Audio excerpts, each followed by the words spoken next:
আসসালামু আলাইকুম। আজকে আমি আপনাদেরকে শেখাবো কিভাবে পোলাও রান্না করতে হয়। তো আপনারা তো অনেক দিন ধরেই পোলাও রান্না দেখছেন, তো আজকে হচ্ছে আমি পোলাও রান্না করে দেখাবো।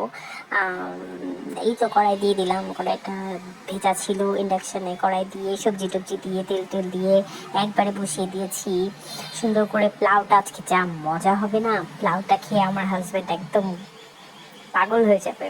তো এই হচ্ছে সবজিটা মোটামুটি একটু সিদ্ধ করে নিচ্ছি, ভাজি করে নিচ্ছি। ভাজি হয়ে গেছে, সিদ্ধটা দেখি, সবজিটা দেখি হ্যাঁ মোটামুটি হয়েই গেছে, ভালোই হয়েছে। এরপরে আমরা আমি কি করব বলেন তো, এই পোলাও রান্নার যে সিক্রেট রেসিপি সেটা হচ্ছে এখন আমি ডিম দিয়ে দিব এটাতে। হ্যাঁ, ডিম দিয়ে দিয়েছি এবং সবজিটাকে খুব সুন্দর করে কড়া করে ভাজি করে নিয়েছি। ভাজি করে নিয়ে এরপরে এখন একটু পরে আমরা পোলাও দিয়ে দিব। পোলাওটাকে একদম ক্লিন করে সুন্দর করে ভেজে এই যে দিয়ে দিলাম পোলাও, গত রাতের বাসি পোলাও, ওরফে ভাত ভাজি। এই আমার রেডি হয়ে গেছে পোলাও। পোলাও ওরফে ভাত ভাজি রেডি। এখন আপনাদের ভাইয়াকে দেই, দেখি আপনাদের ভাইয়া কি বলে। এনাও, সে তো খুবই খুশি হয়েছে এই প্লাউ দেখে, এটাই ওর কাছে প্লাউ।